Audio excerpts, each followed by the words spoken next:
This Thank you, conference Brian. will now be recorded. Okay, thanks, Brian, and thanks everybody for joining us. Our first order of business at this point, I think, number 2 is to ask for public comments. Is any member of the public online that would like to provide comment? Last chance if you're on mute. Okay. Hearing none, we'll move on, and it's a great pleasure to welcome to our joint committee Brenda Watson. I think many of you know Brenda with Operation Fuel. Brenda, thank you so much for agreeing to join this august committee. We pride ourselves on being collaborative and productive, and try and make the time we spend together as efficient as possible. So we're delighted to have you on. You want to just take a minute to talk about your background and your work with Operation Fuel? Hi there. Thank you so much. Yes, so Brenda Watson, Executive Director of Operation Fuel. I've been with the organization for 10 years, and over that time period, we've had a very close relationship with the Green Bank. So I'm very pleased to have a role on a board. So a little bit of what we do, we're a statewide organization, a nonprofit. We provide direct bill payment assistance to folks who are struggling with their home energy costs, including water. We also have a home system repair and replacement program. That grant goes up to $5,000, and we provide replacements with water heaters as well. And we very soon have a joint webinar with the folks at the Green Bank on the Solar for All program. We want to help promote that program and get the information out to our users. And yeah, we're very pleased to continue our partnership with the Green Bank. That's great. Well, we're really excited to have you. Thank you very much. Very welcome. And a lot of construction behind me, so I'm going to put myself on mute and maximize the volume on my phone. Okay, great. And also want to recognize John Viglione with the Office of Consumer Counsel. As all of you know, Karen O'Connor was part of our committee for quite some time, and she has moved on. But it's really important that I think we have the OCC represented. So John's been nominated. I think the EEB board will take that up as an official nomination to be confirmed in its upcoming meeting. But John, I heard you're on the phone, so welcome, and we hope everything goes well with the vote. If we can make any phone calls for you or whatever, leaflets, flyers, just let us know, because we're looking forward to having you on board with us. Thanks. I appreciate it, and I look forward to working with all of you going forward. Great. Okay, moving on then, I believe, Brian, number 3 is the approval of the minutes. Hopefully everybody found those in their box and had a chance to take a look. And we'll proceed on the assumption that that's the case, and I'll ask for a motion for approval of the December 18th meeting minutes.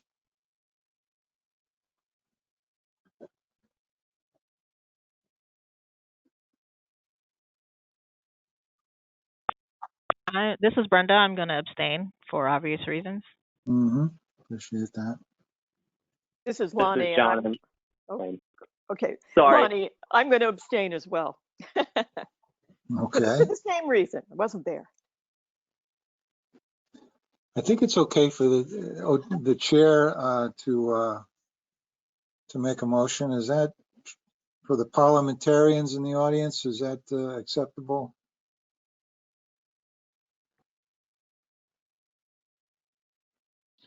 We still got to get a second anyway, so. I wish Brian were here. Why don't we, it's the meeting minutes. We could table it to the next meeting if we have to. Okay.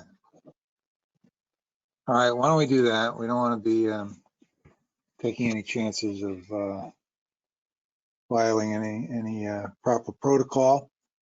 So we'll move on then to agenda item number 4, which is a COVID-19 status update. And Brian, are we rolling right into the survey on that, or are there other updates that?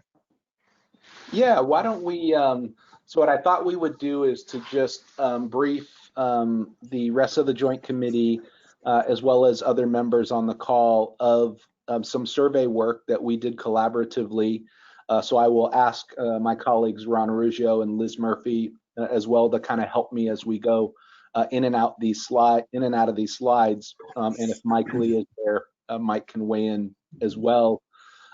So we worked together back in early April to put together a survey. We actually worked closely with Advanced CT as well. This is the former CERC, the Connecticut Economic Resource Center, and the governor's office on the survey. Really interesting in that they're running surveys almost every week. I'm sure as Eric, you can attest with regards to all the economic development activity that's happening with regards to the COVID-19 response. They're constantly working to understand the impacts of COVID-19 on business operations. So there were a couple of questions in our survey that we actually had overlap on, which is really interesting because it provides us with a baseline, and we'll show you some of that data in a second. But the purpose of the survey was to, obviously assess the impacts of COVID-19 on the clean energy industry in Connecticut, but to also begin to understand how recovery, revitalization, and stabilization could occur so that we could help clean energy businesses respond more quickly to COVID-19 in terms of bouncing back. So it was a 33 question survey. We had a number of responses. I think we had over 150 responses, 120 unique businesses. All, over 90% of them were small businesses, less than 50 employees, which tends to be the clean energy sector. But let me just share with you a few of the interesting data points. So the slide that you're looking at here is the question of, how has your business been impacted by COVID-19 in terms of its employees? And what you're looking at here are 2 data sets. So one is our survey, the clean energy contractors, and the second is the same question was asked in the Advanced CT survey, which had over 1,800 responses from small businesses across the state, restaurants, financial services, you name it, it's in there. And what's really clear here, given reduction of employee schedules, layoffs, furloughs, is that the clean energy industry fared worse than small businesses in Connecticut in general. So that's a high level comparison. We actually can go down and show you detail of subsectors or subsegments in terms of clean energy industry. And let me see, I think I have that. Yeah, we'll talk a little bit about it here. You'll be able to see some of those subsectors. So as you started, and again, we just pulled a few slides from that survey and presentation just to show the impact. This one was an important question in terms of, once the stay-at-home orders are lifted, how long is it going to take your business to recover? And you can see on the left-hand side there, these are all the sub-segments of the clean energy industry that responded. Several of them are really important to our respective programs. Home energy solutions contractors, traditional HVAC contractors, residential solar contractors, commercial solar, energy efficiency, small business energy advantage. So there are a few that are really in alignment with our programs. And in general, the worry here is that you see 6 to 12 months it's going to take for them to recover. So as we all think in our developing our plans going forward or our various recovery efforts, it's going to be a while before these businesses get back to where they were pre-COVID-19. This again is just one data point. There were a number of other questions asked. How much has your business been impacted from a demand perspective? Looking ahead, what do you expect demand to be? In overall, there's significant statistics, no less than 55% of demand being down, all the way up to 90%. So these businesses are being hit really, really hard. What we wanted to do with them when we presented a few weeks ago, and thank you, Eric, for leading the joint committee with that webinar to our stakeholders, was to begin to not only communicate the findings of the survey, how they were being impacted by COVID-19, but begin to share with them our plans and the things that we're doing to assist in their recovery efforts. So we literally went sector by sector, and I'm going to run through a few of these and ask maybe Liz and Ron to weigh in as well as we get to some of those programs. But overall, we wanted to communicate to them how they can access federal assistance through the CARES Act. That was a big item. We're going to be testing through a follow-on survey how well they access the PPP. At the time we ran the survey, which was from April 14th through the 24th, the PPP was just beginning and there was really limited uptake. There was lots of frustration. So we'll be able to test with the follow-on question how well they did. We are messaging strongly how they can access personal protective equipment. CBIA and Constep have some great programs in place, including providing small businesses, essential businesses with various supplies, including connecting local manufacturers of PPE to those who need it, so through an exchange. So we're continuously messaging to our clean energy contractors how they can go about doing that. And deep in the utilities are also developing health and safety protocols, which we can talk a little bit about as well. Customer demand was hit really hard. There are a few things that were done during the COVID-19 process, including seeking some extensions from PURA on the ZREC, LREC, and shared clean energy facility timelines. The Green Bank relaunching our DECD Energy on the Line program, buy down for CPACE. So they're just things that we put in place to realize the challenges that we're in and to provide more time for these companies to get business going. It may be that it's more difficult to get permitting from municipalities given how each municipality was dealing with the situation, a number of just different factors that were slowing business down. Project delays as well. Another filing to PURA, which they just recently responded to provide some additional delay. The Smarty loan interest rate buy down, we're very much looking forward to working with our utility colleagues as they roll out a great set of incentive programs that they'll talk about in a second, and launching an interest rate buy down starting July 1st to support those measures, heat pumps, battery storage, EV chargers, and the like. So why don't I, if I could, Ron, turn it to you on the HES, if that's okay? Sure. One of the things that the companies did is that we had been working on with across multiple states, quite frankly, on trying to pool resources and trying to get the contracting community across the board, prepared for what was happening. What you see is that on this slide here is that we did have HES business resumption, and what we did is we put together some guidelines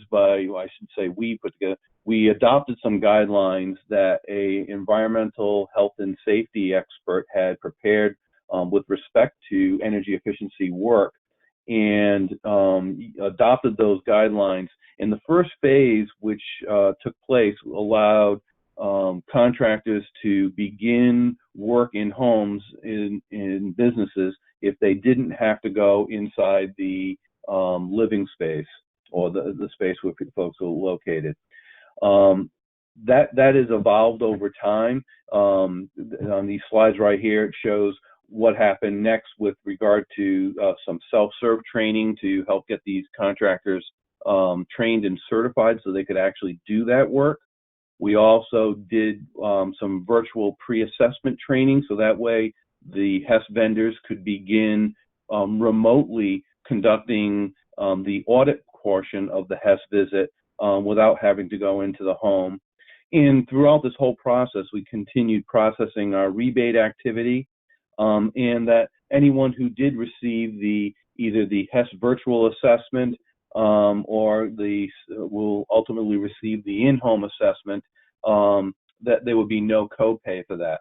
The one thing that I will add to this slide as an addendum is that we recently, on June 11th, initiated some additional training and certification, and we now have guidelines that once the vendors are trained and certified, they will actually be able to conduct work inside the home space, so in the living space. So essentially, it's not what was normally done, but it's, if you will, the new normal of going back to work. Any questions? No? Okay. The other thing that we worked on was insulation. We had made a proposal to increase our incentive levels for insulation. Essentially, the level that we proposed was enough for the average customer or the typical customer who participates in this to receive their installation at no cost. Our incentives would essentially pay for 100% to have that done. And the idea is that coming out of this suspension of work that took place is that we would need a jump start to get the marketplace going again with customers allowing contractors into their home and to get the businesses viable again.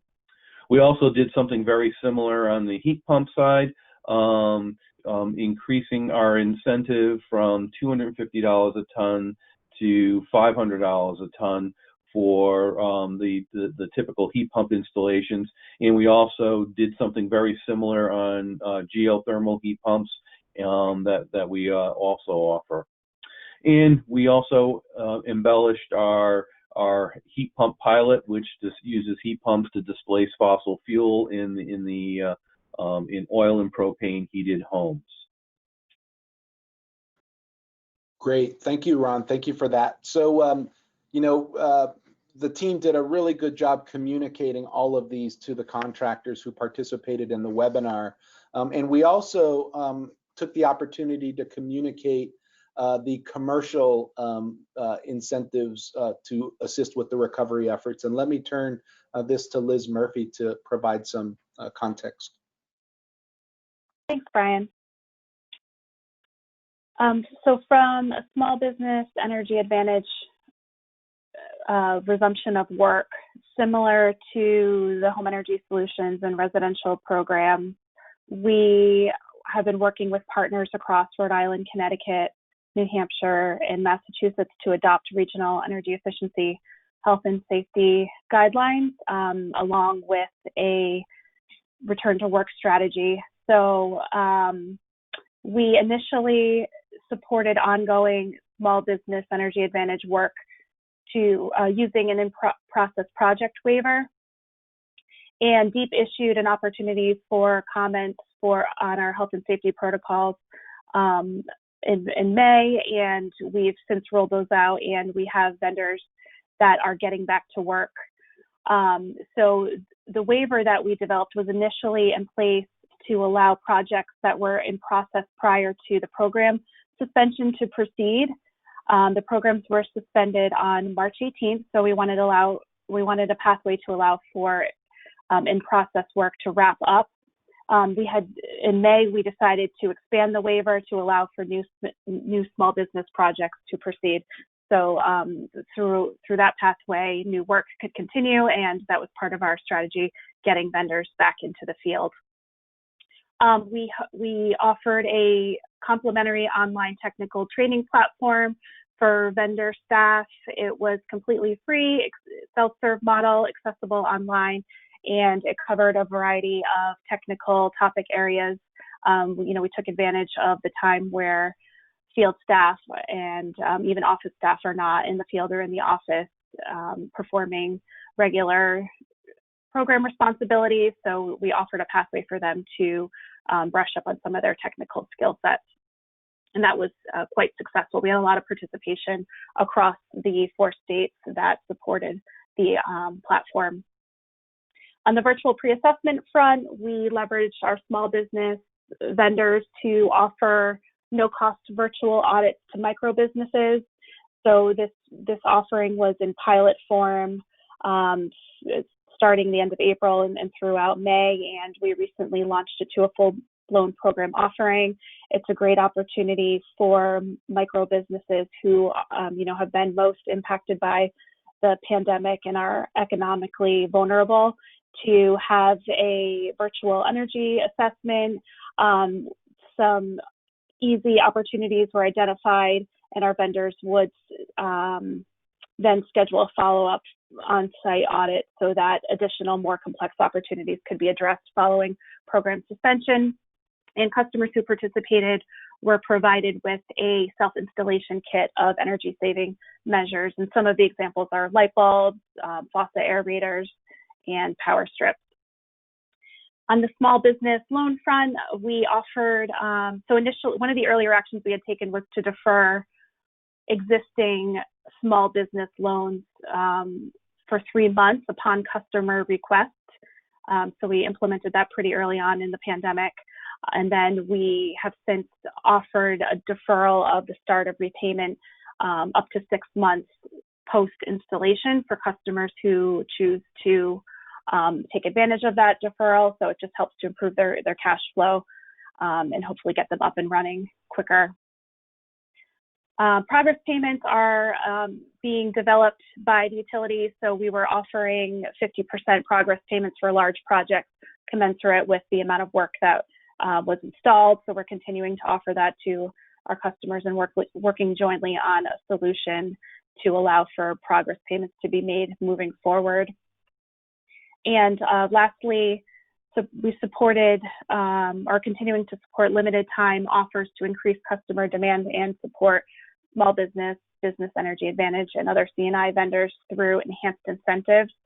And I don't know if the incentives are on the next slide. Here we are, perfect. So we have significantly increased incentives across our existing buildings programs. So here you can see this is our tiered lighting incentive structure. Initially, I'll just use the single non-lighting end use tier as an example. So that's our standard lighting tier at the very bottom. Typically, we offer 25 cents per kWh up to 25% of the installed cost. And we've increased that to 40 cents per kWh up to 40% of the installed cost. So that's, I actually think it's 45%. But anyhow, it's significantly increased, and this has been a really wonderful way for us to jumpstart activity and get things moving so that we can continue to rebuild the project pipeline and increase project activity. Perfect. Excellent. Yep, and then we also have a comprehensive pathway that allows for, oh, I'm sorry, that's the one we were looking at before. Yeah, so in our comprehensive pathway, we've increased those incentives as well because we want to continue to focus on not only advanced lighting installations, but also project comprehensiveness. So that to the extent that we can support our customers and encourage them to do more, it's really important that we continue that great work. Thank you, Brian. Great. Thank you, Liz. Forgive me. I think I may have swapped the lighting and the comprehensive measures there, but that was great coverage. So our challenge, as all of you know, is, in reading the responses to these surveys is, these businesses were devastated. 75% of the respondents were the owners, the presidents of the companies, the managers. So these were overwhelmingly the decision makers with regards to the future of the company. And, yes, we pulled a lot of quantitative data, but if you read into the qualitative responses where they can provide comments, you can really get a sense as to how hard these businesses were impacted. So we wanted to present the data to them and also give them confidence that they're supported with recovery efforts, and our programs are here to help boost them and get them back safely into the work environment. So we are looking at a follow-up survey. We're just wrapping it up now. I might poke you all again just to take a look one final time and maybe get this out next week, which would be a follow-on survey.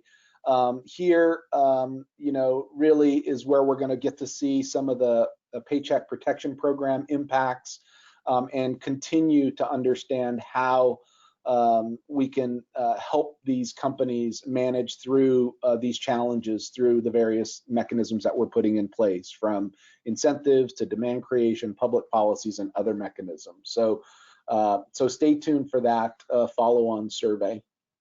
I don't know if there are any other questions, comments from those you know, who were assisted with this, or members of the Joint Committee on this work.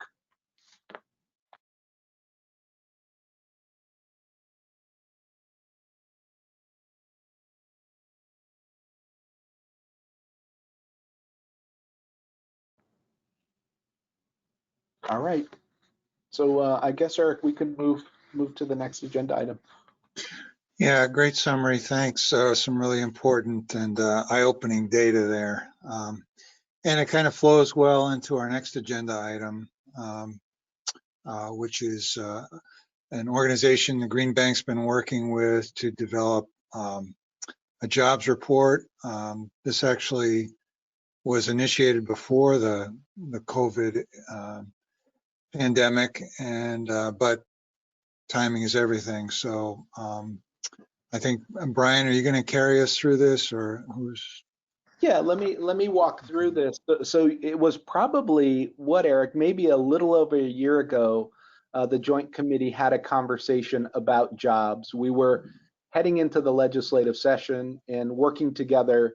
The utilities, the Green Bank, had assembled our collective impact to the state of Connecticut. And as part of our Joint Committee conversations, we talked about the jobs element. And our jobs data came from this United States Energy and Employment Report, the USEER report, which is something that's done by NASEO, the National Association of State Energy Officials, and EFI, the Energy Futures Initiative. And working with them is a company called BW Research. So they've been doing this work for, 5 to 10 years now. And they publish a national report. So it's online, it's at the DOE website. You know, every state can pull down its report, pull down its, 4 to 5 page section on clean energy jobs. But so we went through the conversation of, what do we want to do as a joint committee? Do we just want to take that data and present that data in a fact sheet? Or do we want to take Connecticut's data, put a cover on it, give it a little bit more of a look and feel of the state of Connecticut? Or do we want to go further and do what really Northeast states have been doing for quite some time? Massachusetts, Rhode Island, Vermont, New York. They've really been taking this data and doing customized reports that they use to communicate to their various legislatures. They will hold events to announce the release of the reports, and it really galvanizes the industry around a message of jobs in the state. So we decided collectively together that that's where we wanted to go. Now, the timing of where we are with COVID and everything meant that we couldn't achieve what we wanted to achieve, which would have been some sort of event with the release of the report in the middle of session, which would have had, we felt, played some role in elevating the conversation about clean energy jobs. So what we ended up doing, making a decision about a month ago. So Massachusetts is really like the level setter here. They've done this report for over a decade now, and the most recent version of the report is less academic and more like highlights. It's really visually appealing, succinct. You can see here the cover of their report. Industrial strength, women in the labor force, dirty power plants. I mean, everything in this cover just kind of, it reflects what we're kind of after.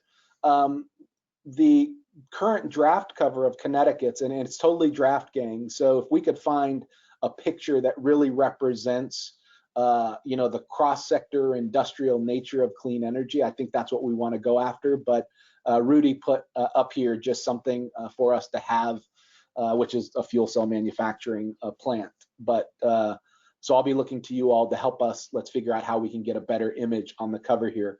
But it's going to be very visually appealing as opposed to looking like a text and a report, and be Energize Connecticut branded. There are a number of different visuals within that report. This just gives you a sense of the visual appeal of some of the figures and diagrams that are in the report. We did go back and add a couple of additional years, so we now have a 5-year period. We added 2015 and 2016 to our data set. And then our partner, BW Research, who's been doing the work with us, launches this survey every year across the country. And they actually ask these clean energy companies who they survey. And in Connecticut, they surveyed over 400 companies, and we have nearly 5,000 clean energy businesses. And they asked them, what their business would look like in 2020.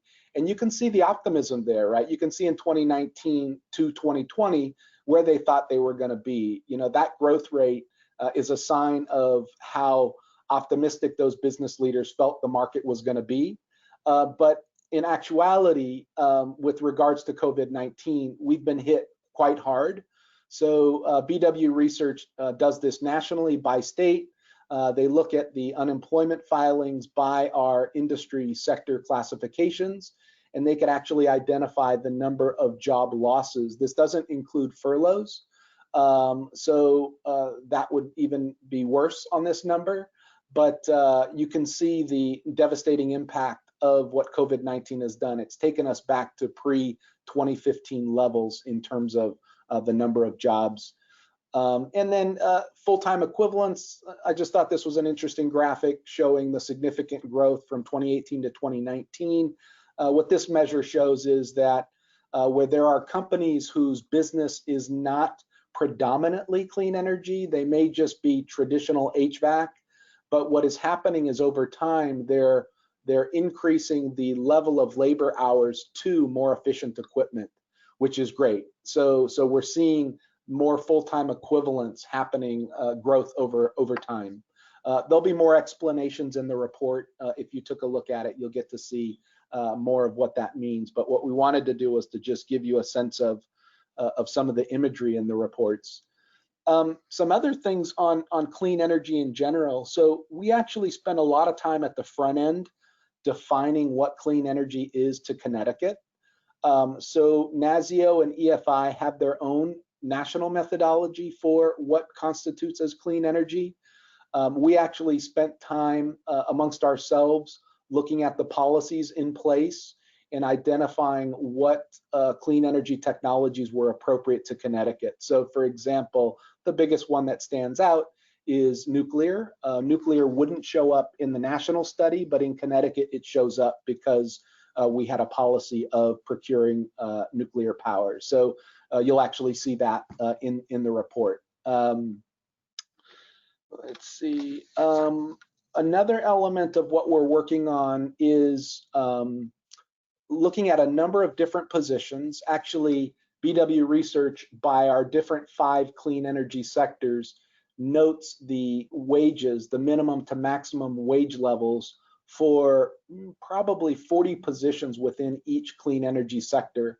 What we wanted to do was to pull out 10 of them and give users a sense of the opportunity for work in this sector. So you're looking at here an example of the heating and air conditioning mechanics and installer career ladder. This is a draft worksheet. It's going to be Energize CT branded, but it's also going to be coordinated with the Department of Labor Office of Workforce Competitiveness, who, and Lonnie, you might recall this, back as part of Public Act 1935, there were sections of it that required OWC to establish a career ladder for jobs in the green technology industry.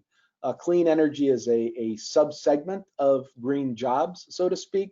So what we've been trying to do is to link our report to that effort. And these career ladder worksheets, it's our hope that this will be the connection between the report and their work so that we have a connection to the public policy.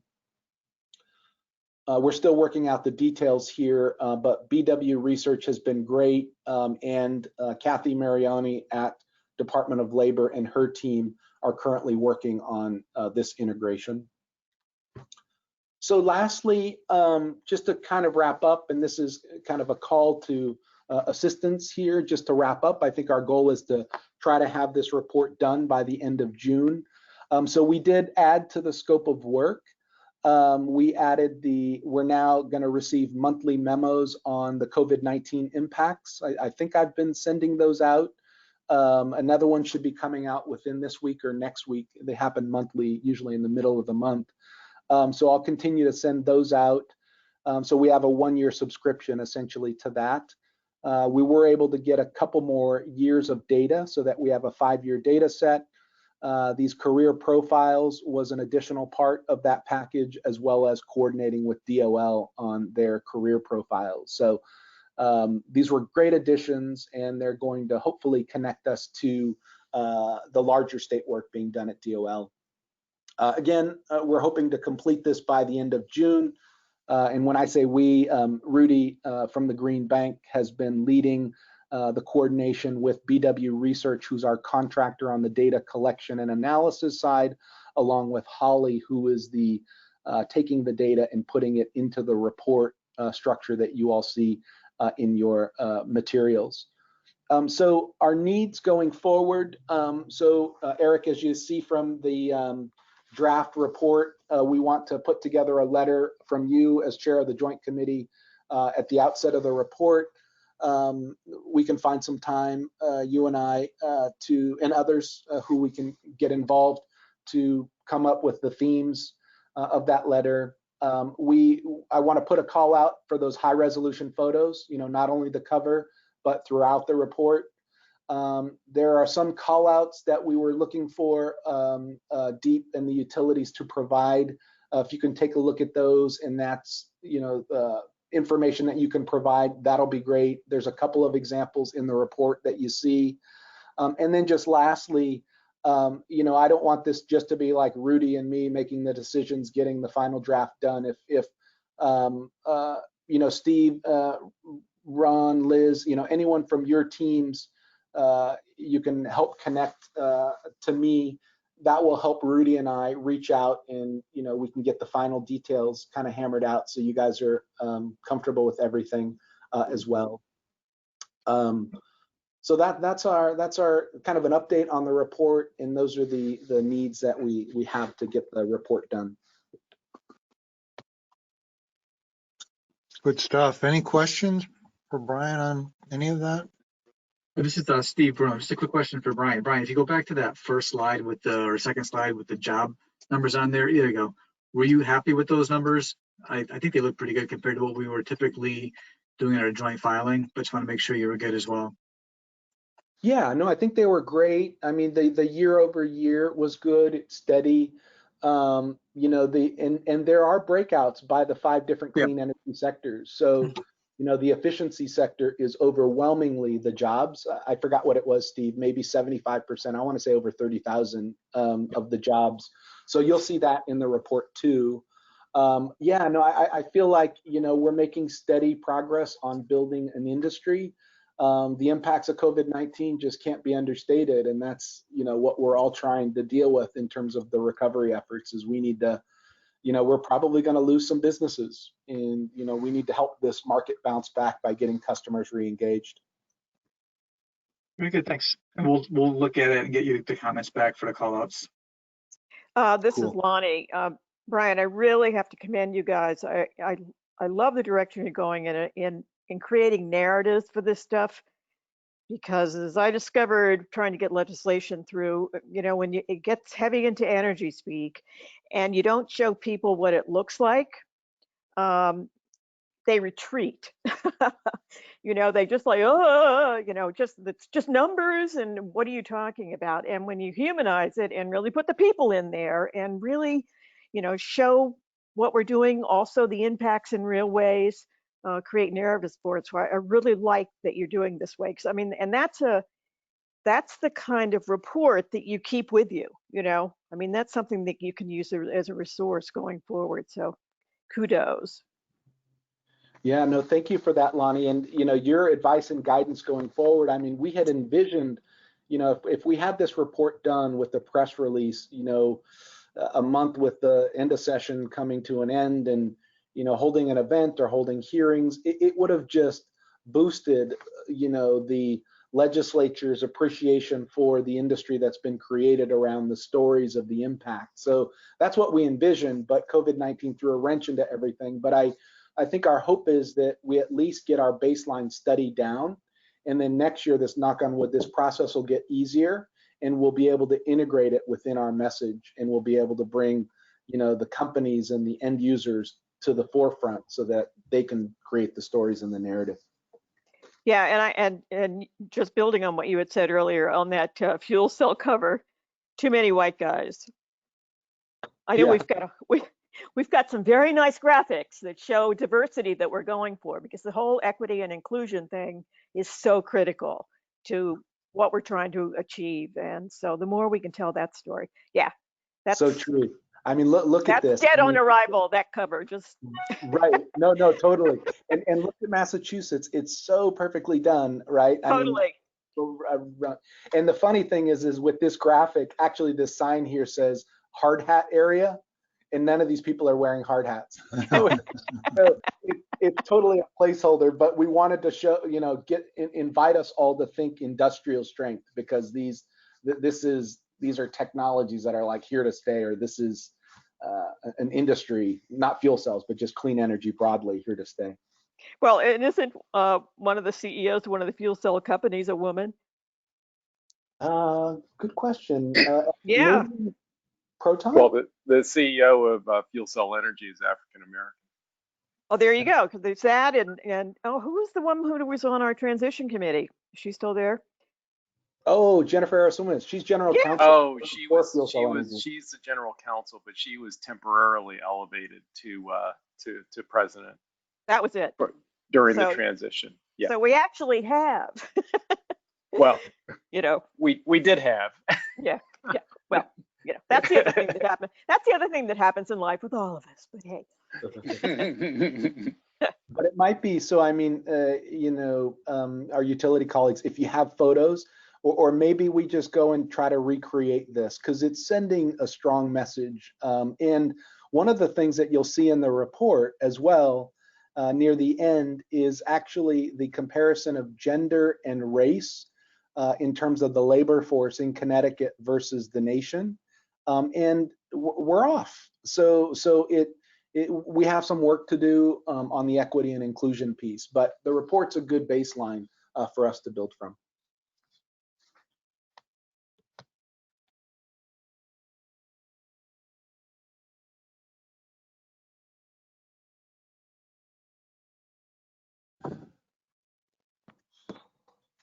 Okay, on that note, I think we're ready to move on. Speaking of integration, gosh, time flies, Brian, but maybe was it a year ago that, or perhaps more, that we decided to try and take some steps to address some of the challenges in trying to coordinate between the Green Bank and the Conservation and Load Management Board activity, the timeframes of our regular reports. And that's been a big challenge, but I think some great ideas have come to fore, and the teams are working on it, and I'm glad we're going to have an update on how that's going. But because there's some new folks involved, Brian, maybe we could just give a quick background on sort of what the timeframes are, how they sort of are out of sync, and to what extent we're trying to pull those together. Perfect. Thank you, Eric. for setting that up. And Steve, help me out here as well. So one of the exercises we did, a little over a year ago, was to look at the different strategic planning cycles for the utility administered programs in the Green Bank, and try to see how those cycles overlap and how we could make adjustments to align the cycles. In general, the conservation and load management plan goes on a 3-year cycle. The first year cycle takes more work because you are setting the framework for the entire 3 years. Year 2 and year 3 get revisions, but it's not as heavy of a lift as year 1. So you see more activity happening leading up to that first year.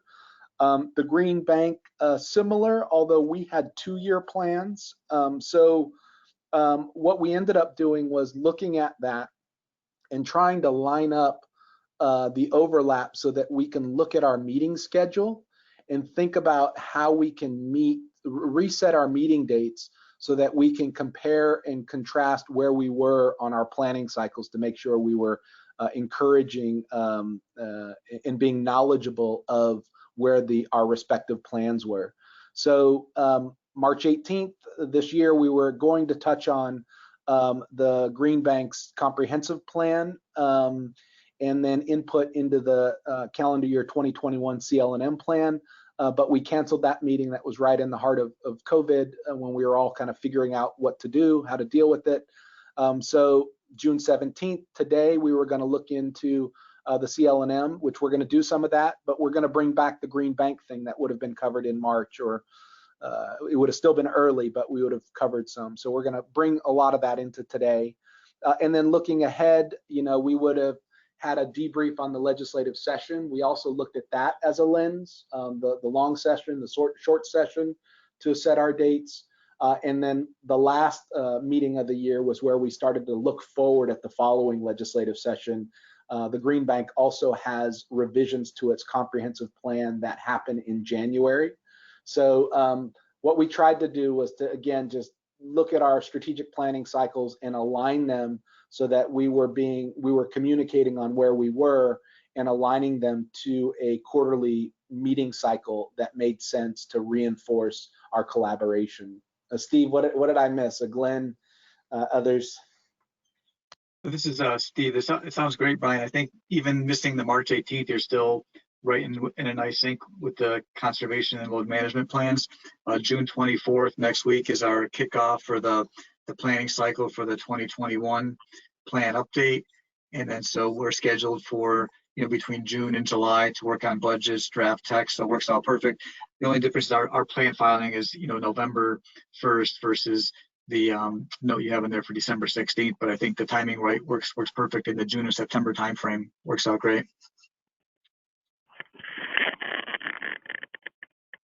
Cool. We might have to look at that September 16th, Steve, if there's something there on the agenda we can add. But yeah, let's come back to it. But that was the thinking. Glenn, anything else? We literally created all these Gantt charts and tried to make sense of it all.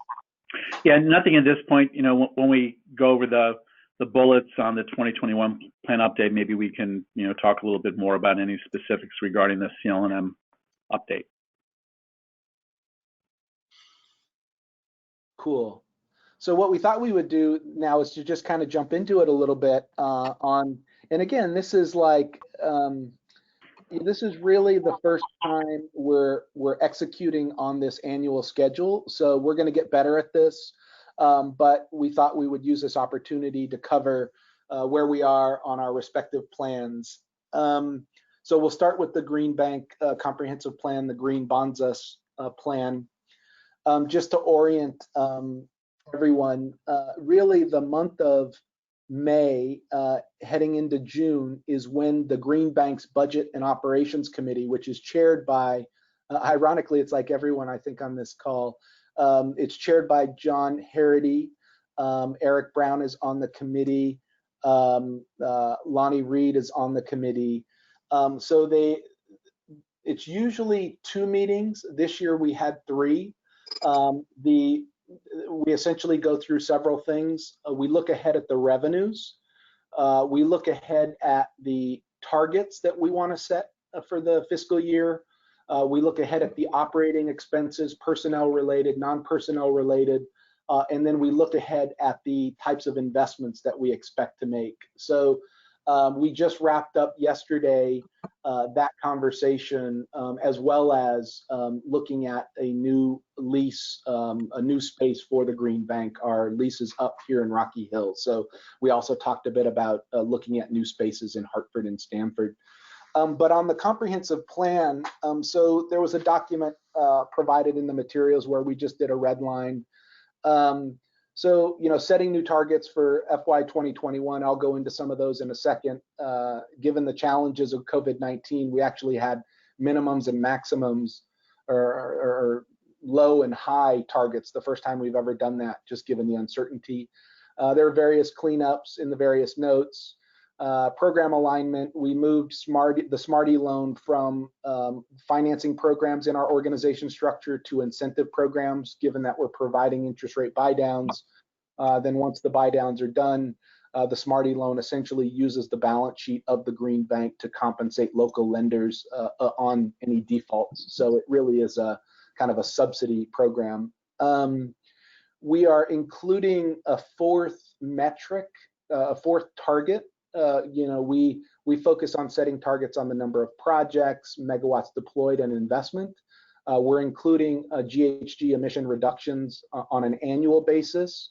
Not only is it consistent with our new mission statement, but we now, the Green Bank is now also administering a national EV carbon offset initiative for a number of end users and manufacturers across the country. So we wanted a way of capturing that program.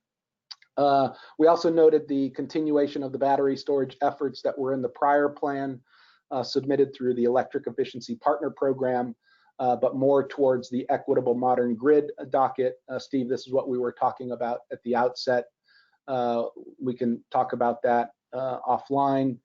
And then we also included the Green Bond Framework supporting our Green Liberty Bonds, which I'll talk about in a second. We were notified a week ago that the Climate Bonds Initiative has officially certified the Connecticut Green Bank as the 24th issuer in the world on a programmatic bond certification status, which essentially means we can certify our own bonds as climate friendly, which is kind of rare. So really cool stuff. So we integrated some of those as red lines into the comp plan. These are the targets. I'll try to go through them at a high level. You can see there's still some data missing. We'll have these, Lonnie and Eric and Brenda, updated for next Friday's board meeting. But you can see from the RSIP, a minimum and maximum. 24 to 40, this is really significant because we're currently at about 326 megawatts towards the 350 megawatt goal. If the legislature decides to extend the RSIP additionally, we projected 40 megawatts. Last year we did 60 megawatts, so this is the impact COVID-19 is having on the solar industry, so we gave a range. Solar for All is our commitment to low to moderate income families on solar PV, so that's just kind of carving out and trying to hit our goals. Battery storage, you see here, is contingent on a future PURA decision. It's either no-go or go. Smarty loan is our targets for the interest rate buy down in the programs that we'll be launching July 1st. And then on the financing, so that's incentive programs, which are for the most part are business units that are, quote unquote, cost recoverable. Smarty loan isn't cost recoverable, but it is, knock on wood, low defaults, using our balance sheet to cover any defaults. Financing programs is our business line where we expect to get paid back over time. So all of our CPACE programs here, again, you can see the range, Green Bank Solar PBA, SBEA. Thank you, Steve. I talked to Mackie earlier. This should also include BEA. It sounds like you all are making progress on the amalgamated extension. And all our kind of multifamily, these will be filled in. We talked a little bit about them yesterday with the Budget and Operations Committee. Same thing here on strategic investments. So I'll fill those in later. But those are broadly our targets for the fiscal year. Not as big as we usually hope or strive towards, given COVID-19. Just a lot of uncertainty. I'm sure you all are kind of feeling the same. And then just kind of wrapping up here. So our comprehensive plan was called Green Bonds Us. You know, it's done that way intentionally. We're going to be issuing green bonds to raise capital, but bonds us, the environment bonds us, the environment brings us together. So it is an equity and inclusion message. So we have built a bond that we're calling the Green Liberty Bond. We designed it to celebrate Earth Day. Of course, the markets and everything crashed. Literally, the month before we were looking to issue these things, the markets just went haywire as a result of COVID-19. But we are really close to releasing the Green Liberty Bonds. And what we're trying to do here is to develop a class of green bonds. And here's what a Green Liberty Bond is. First of all, the use of the proceeds from these types of bonds has to be used to combat climate change. So in our context, it's mitigation. It can also be resilience. If somebody is raising money for resilience, it's essentially to uphold the Paris Agreement. You have to use your proceeds to uphold the Paris Agreement, which is mitigation and adaptation. The second thing is the bonds need to be available to everyday citizens. So typically, these things are sold to one or two institutional investors, insurance companies, pension funds. What we wanted to do was to create a mechanism that would allow Connecticut citizens, US citizens, the ability to buy these bonds. It's coming. We're not too far off. And then lastly, it needs to be certified and verified. Since these are climate bonds and we're looking to sell them to everyday citizens, we wanted a form of consumer protection for those citizens to feel comforted that the use of proceeds is going towards combating climate change. So you might start to see this down the road as people talk about green bonds. This is a class of green bonds that we are designing for citizens to take action on climate. As I was mentioning, here's a place where you can go to learn more information. We are hopefully within the next 2 weeks or so looking to go to market for these Green Liberty bonds. But bonding will be a part of the Green Bank's future. We spent a lot of time this last year building our foundation to be able to issue bonds, and working with the state, the Treasurer's Office, OPM, we're looking to issue bonds to citizens.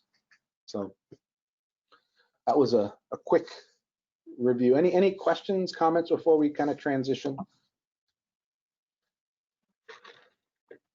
And then just Stephen, sorry, Bert, just real quickly, Stephen, like you know, the utilities, you guys are our partners on this, right? I mean, you are, we generate renewable energy credits through the RCIP program. We sell them to you, you know, so this is you guys right there with us. Just wanted to point that out. Sorry, Bert, go ahead. No, I just wanted just to cover our bases with the lawyers. You know, what you just saw is not an offer to sell or a solicitation of an offer for these bonds. Perfect. Great. Any other questions, comments? All right. All right. I'll turn it to Glenn or someone else here. So I'll take this. Thank you, Brian. So, you know, as noted, the two organizations are in different places in terms of their planning time frame. So Brian has the ability to share some at least preliminary goals for 2021. As Steve Bruno noted, we are just in the process of kicking off our planning for 2021. As Brian noted earlier, this is a plan update. This will be the update for the third year, 2021, of the 3-year 2019 to 2021 plan. And while it's not quite as heavy a lift as the initial 3-year plan, all the numbers have to get redone. All the tables are updated and revised. And while the text is a little bit more pared down because the text is primarily focused on changes and enhancements versus a repetition of already existing text that remains unchanged from the 3-year plan, it's still a fairly rigorous, comprehensive, and detailed undertaking. You know, we are doing this in the context of uncertainty. I don't think there has been no discussion about having, you know, upper and lower bands, but, you know, we have begun discussions regarding uncertainty, and those discussions will continue not only in the context of the 2021 plan, but also goal attainment for 2020. But those discussions will occur later this year. Nonetheless, we will have to consider, you know, whether and how the pandemic will impact the cost for programs, the revenues that come in because of changes in sales, program implementation models. You know, as Ron noted earlier, we're doing virtual assessments now, just moving back into homes and what impact that will have. And we have significantly higher incentives through the end of this year. Whether any of those continue even at somewhat reduced levels will affect cost rates, will in turn affect goals, and will have an impact on the structure of the PMIs, the performance management incentives. So all those are being teed up and remain to be discussed, but will be discussed in some detail over the coming few months.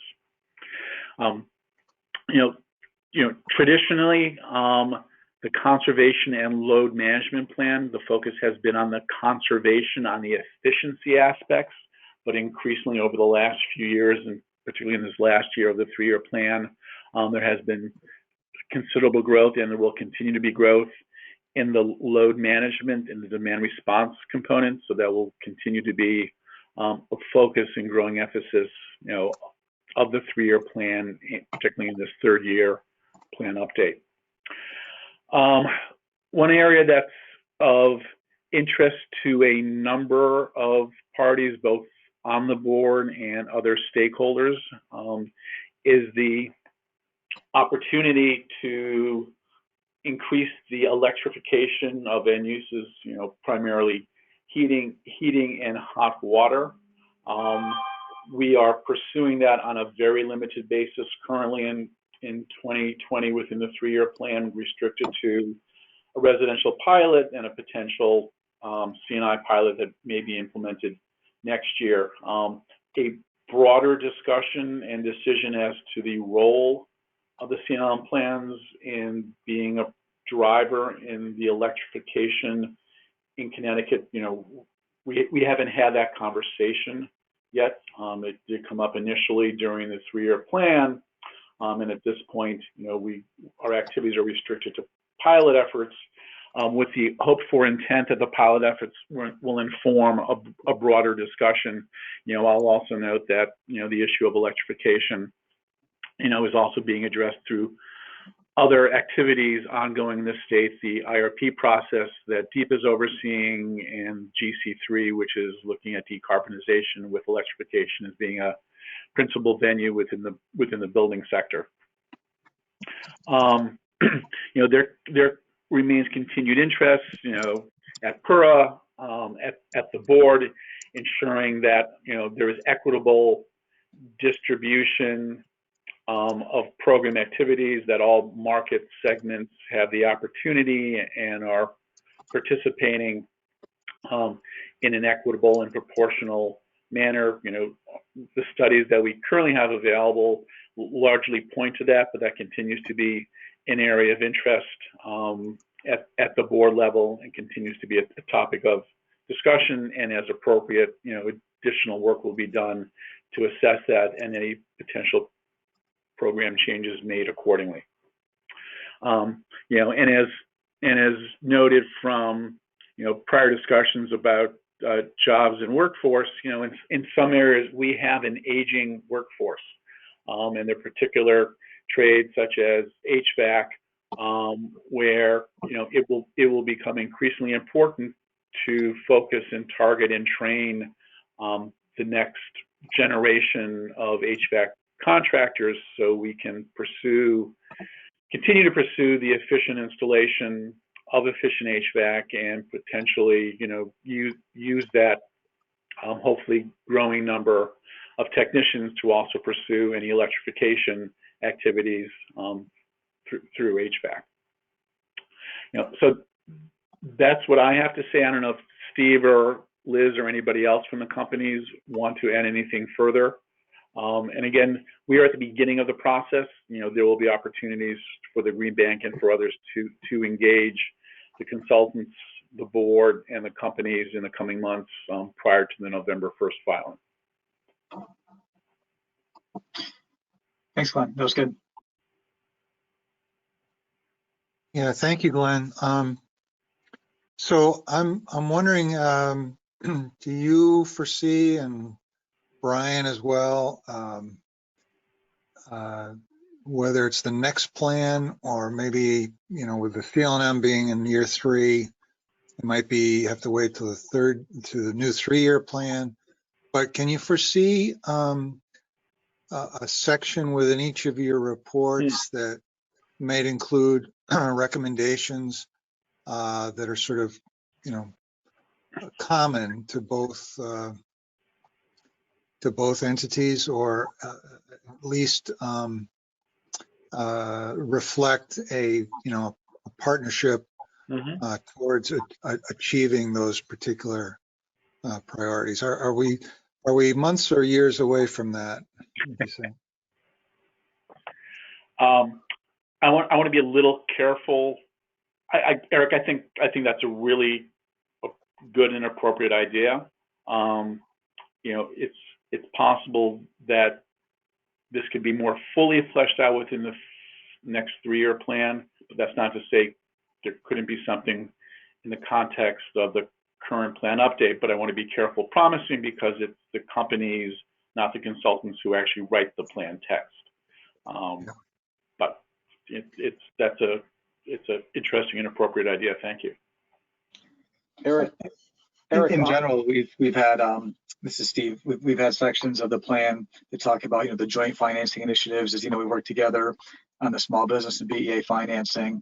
And I think a lot of the zero net energy homes or some of the renewable programs, we kind of wrote in the plan the context that we'll look at the energy efficiency and consumption of getting the renewable energy piece in there as well. So renewable energy ready homes, PV ready homes, things like that. But the biggest section typically has been focused on the financing area. So maybe it's worthwhile to consider what other areas may be worthwhile to do together. Yeah, and just building from that, and maybe orienting new members to the joint committee, is we typically in these quarterly meetings would look at progress our teams are making in 5 market segments. 1, residential single family, 2, residential multifamily, 3, small business commercial, 4, medium to large business commercial, and 5, state leading by example. My gut tells me, Steve, that we probably, as we've made progress over the years, would be looking ahead at our financing programs and speaking more towards how SBEA with Amalgamated Bank, how Smarty with local lender, how we're reinforcing those joint programs as opposed to the market segment. Because I think, the last year our teams have made really good progress on coordination of those programs. So that's what my gut tells me. But yeah, makes sense.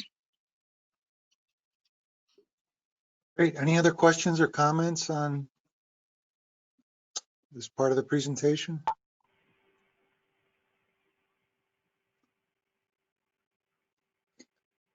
Okay.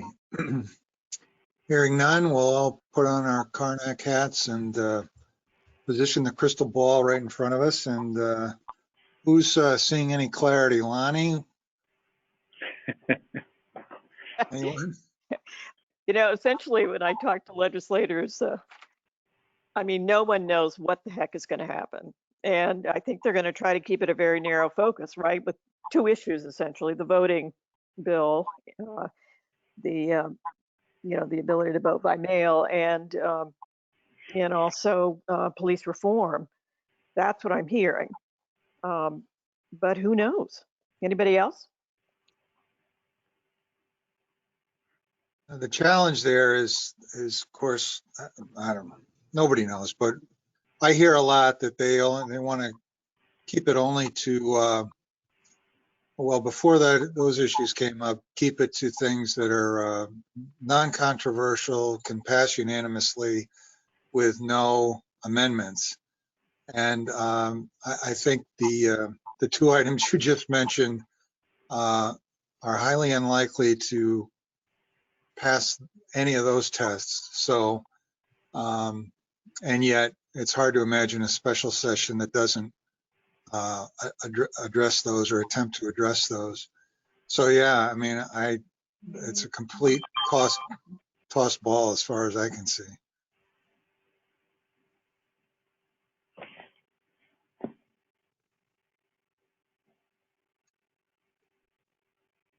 But I don't think these funds will be rated.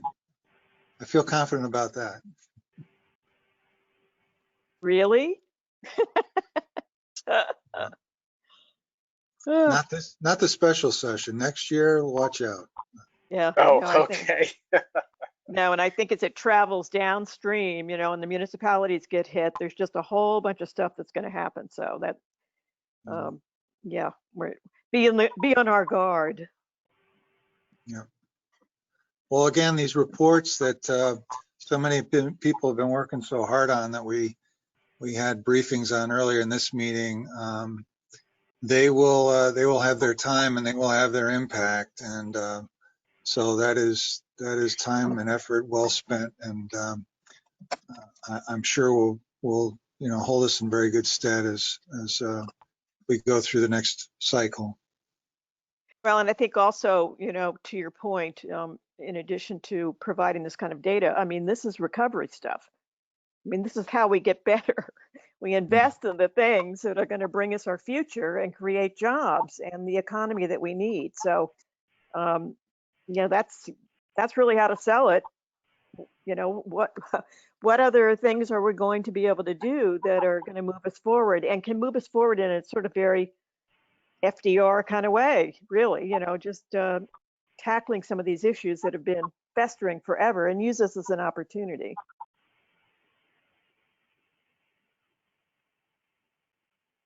Okay.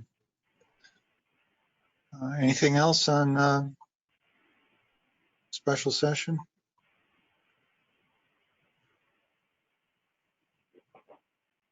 If not, then I think we're moving to item 8, Brian, other business. That's right. And this is just to point out our next meeting of the Joint Committee as being September 16th of 2020. And you can see right there that we adjusted it. Last year we had it in October. So this is how we strategically adjusted the meeting. But I doubt it will be at the Green Bank. It'll probably be online like we're doing here, which is working great. But if we can get back to order, we'll try to do it in person, but it's likely it'll be online.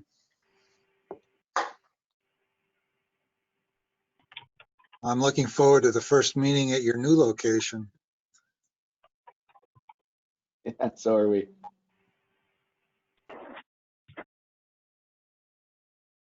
Okay. And that brings us at 2:50 to item 9, but I'll just ask again if there's anyone from the public who's joined who would like to make a comment. Anybody who wants to raise something either for purposes of today or as we move forward, something you'd like us to focus on as a committee, please let myself or Brian or our Glenn, our future representative from the EEB, hopefully John, please pass that information along so we can make sure that we're spending our time on what you feel that we should be. Eric, I believe we have Mike Lee on. Maybe we may have lost him. Mike, yeah, there you are. Mike, are you on? If Mike is on, we can probably pass the meeting minutes. It looks like he's on. You there, Mike? Yep. Great. So we'll take care of that last bit of business then, way back when. These are specifically the minutes of the, let's see, December 18th, 2019 meeting. So again, I'll ask for a motion to approve those minutes, understanding a number of folks here weren't there, but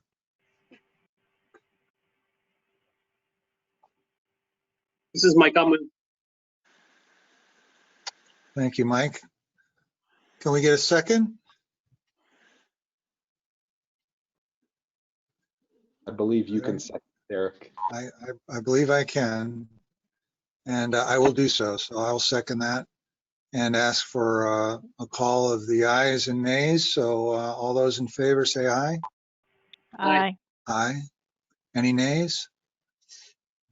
And then if someone could note the abstentions, I believe that's Lonnie. And was there one other person? Brenda. Yep. Yeah, Brenda.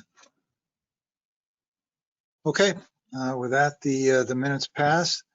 And finally, I'll ask for a motion to adjourn. This is Brenda. I'll make a motion. I'll second it. Congratulations, Brenda. That's a great first motion. No stopping me All now. in favor, say aye. Aye. Aye. Opposed? I didn't think so.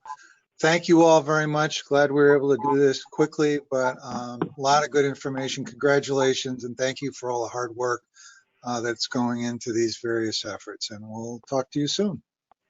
Thank you all. Great.